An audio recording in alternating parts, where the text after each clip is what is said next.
CP. John ഇപ്പോൾ നമ്മളോടൊപ്പം ചേരുന്നു. സി.പി. ജോൺ, വലിയ വിമർശനത്തോടെ അങ്ങ് പലപ്പോഴും ഈ ബഡ്ജറ്റിനെ നോക്കിക്കാണുന്നുണ്ട്. കോർപ്പറേറ്റുകൾക്ക് വലിയ പ്രീമിയം നൽകുന്ന ബഡ്ജറ്റാണ് ബി.ജെ.പി. സർക്കാരിൻ്റേതെന്ന് അങ്ങ് ആരോപിക്കാറുണ്ട്. ഇത്തവണയും അങ്ങ് എന്താണ് കാണുന്നത്? ഇത്തവണയും അങ്ങനെ കോർപ്പറേറ്റുകൾക്ക് കൂടുതൽ ആനുകൂല്യങ്ങൾ കിട്ടുന്നൊരു ബഡ്ജറ്റായിരിക്കുമോ നിർമ്മല സീതാരാമൻ പാർലമെൻറ്റിൽ അവതരിപ്പിക്കുക?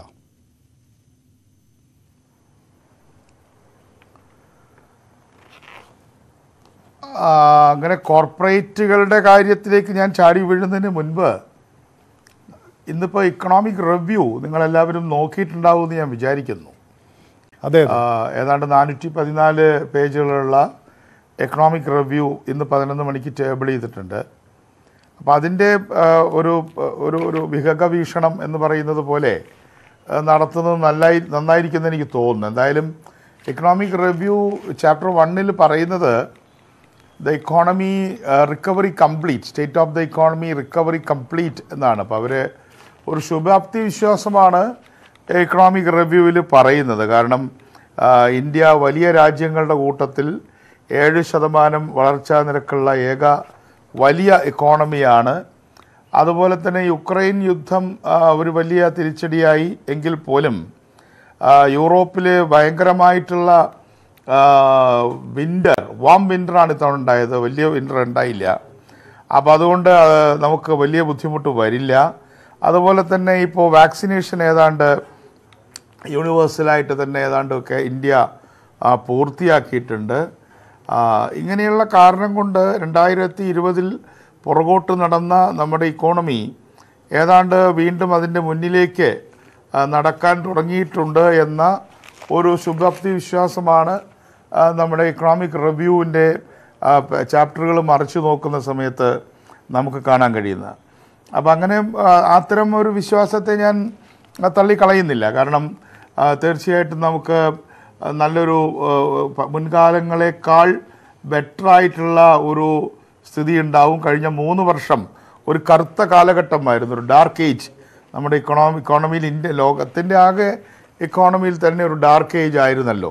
ആ ഡാർക്ക് ഏജിൽ നിന്ന്, അല്ലെങ്കിൽ വലിയൊരു തുരങ്കത്തിൽ നിന്ന് പതുക്കെ നമ്മൾ കടന്ന് മുന്നോട്ട് പോകുമ്പോൾ അങ്ങനെ കടക്കുന്നവരുടെ കൂട്ടത്തിൽ ഇന്ത്യ മുന്നിലായിരിക്കും എന്ന ഗവൺമെൻറ് ഓഫ് ഇന്ത്യയുടെ ഈ ഓപ്റ്റിമിസം, അവരുടെ ചില ചാപ്റ്ററുകൾ തന്നെ പറയുന്നുണ്ട്, with optimism and hope India's medium term growth outlook, ഒരു ഓപ്റ്റിമിസം ആൻഡ് ഹോപ്പാണ് എന്ന് പറയുന്നതിനോടൊന്നും ഞാൻ വലിയ തരത്തിൽ വിയോജിക്കുന്നില്ല. കാരണം അതിപ്പോൾ ഏത് പാർട്ടി പറയുന്നു എന്നുള്ളതിനേക്കാളുപരി ഇന്ത്യ ഗവൺമെൻറ്റിൻ്റെ സാമാന്യം തർക്കമില്ലാത്ത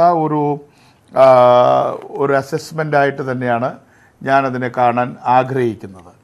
ഇനി അവരുടെ പോളിസിയിലേക്ക് വരുമ്പോഴാണല്ലോ നമ്മുടെ അഭിപ്രായ വ്യത്യാസങ്ങളും കാര്യങ്ങളുമൊക്കെ വരുന്നത്.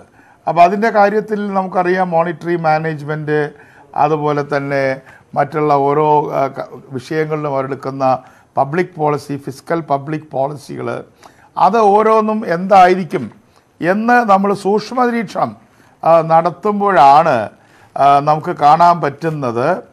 ഇപ്പോൾ ഇൻഫ്ലേഷൻ സാമാന്യമായിട്ട് നമ്മൾ ഒരു 5% അടുത്തൊക്കെ നിൽക്കുന്നു, അത്ര വലിയ അപകടമൊന്നുമില്ല. അപ്പോൾ അങ്ങനെയൊക്കെ വരുമ്പോൾ ഇനിയാണ് താങ്കൾ ചോദിച്ച ചോദ്യത്തിൻ്റെ പ്രസക്തി എന്താണ് എന്നുള്ളതിലേക്ക് നമുക്ക് കടക്കാൻ കഴിയുക. ഇങ്ങനെ ഇന്ത്യയിലെ ജനങ്ങൾ, പ്രത്യേകിച്ച് നമ്മളൊരു കാര്യം മനസ്സിലാക്കണം, ഈ ഇക്കോണമി ഇപ്പോൾ 7% ഗ്രോത്തിലേക്ക് നിൽക്കുന്നു.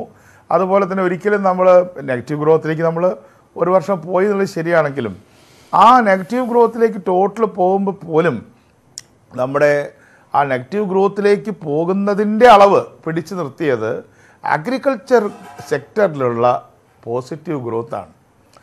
അതൊരു വലിയ അത്ഭുതം തന്നെയാണ്. അതായത് അഗ്രികൾച്ചർ സെക്ടറിൽ നമുക്ക് 3% ഗ്രോത്ത് ഉണ്ടായി. അത് ഡയറി സെക്ടറിൽ പോലും, പൗൾട്രി, ഡയറി മുതൽ അതുപോലെ തന്നെ നമ്മുടെ ധാന്യങ്ങൾ, സെറിയൽസ് ഉണ്ടാക്കുന്നതിൽ എല്ലാ കാര്യങ്ങളിലും നമുക്ക് കൃഷിക്കാരാണ് വാസ്തവത്തിൽ നമ്മുടെ പുറകോട്ടുള്ള പോക്കിനെ പിടിച്ചു നിർത്തിയത്. അപ്പോൾ ഇവിടെയാണ് നമ്മൾ പബ്ലിക് പോളിസിയിലേക്ക് കടക്കേണ്ടത്. ഇങ്ങനെ വരുമ്പോൾ അവർക്ക് ഗവൺമെൻറ് എന്ത് ചെയ്യുന്നു? ഇതാണല്ലോ ക്വസ്റ്റ്യൻ. നമ്മളിപ്പോൾ വലിയ തരത്തിൽ ഇന്ത്യ, അതിനൊക്കെ ഞാൻ യോജിക്കുകയാണ്. അതിൻ്റെ ചാപ്റ്ററിലൊക്കെ ഒരു ഹോപ്പ് എന്നുള്ള ഭാഗത്തെ ഞാൻ യോജിച്ചുകൊണ്ട് അവർക്ക് ഗവൺമെൻറ് ഓഫ് ഇന്ത്യ എന്താണ് ചെയ്യാൻ പോകുന്നത് എന്ന് ചോദിക്കുമ്പോൾ അവരുടെ ഡെസ്ട്രസ്, അവരുടെ കടം, അതിനൊരു ആശ്വാസത്തിൻ്റെ നടപടി ഉണ്ടാകുമോ? അതുപോലെ തന്നെ നമ്മൾ കൃഷിക്കാരെ പോലെ തന്നെ നമ്മൾ കാണേണ്ടതാണ് സ്മോൾ ബിസിനസ് എൻ്റർപ്രൈസസ്, MSME. അതാണല്ലോ ഇപ്പോഴത്തെ ഒരൊറ്റ വാക്ക്. ഇപ്പം MSME എന്നുള്ളൊരു വാക്കായിട്ട് മാറിയിട്ടുണ്ട്. ആ MSME എന്നുള്ള അബ്രിവേഷൻ, അതായത് മൈക്രോ സ്മോൾ മീഡിയം എൻ്റർപ്രൈസസ്, ആ മൈക്രോ മീഡിയം സ്മോൾ എൻ്റർപ്രൈസസിന് എന്താണ് ഗവൺമെൻറ് ചെയ്യുന്നത്? ഗവൺമെൻറ് ചെയ്യുന്നത് കുറേയും കൂടെ ലോൺ കൊടുക്കാമെന്ന് പറയുന്നുണ്ട്, അവർക്ക് മുദ്രയുടെ സംവിധാനം ചെയ്യാമെന്ന് പറയുന്നുണ്ട്.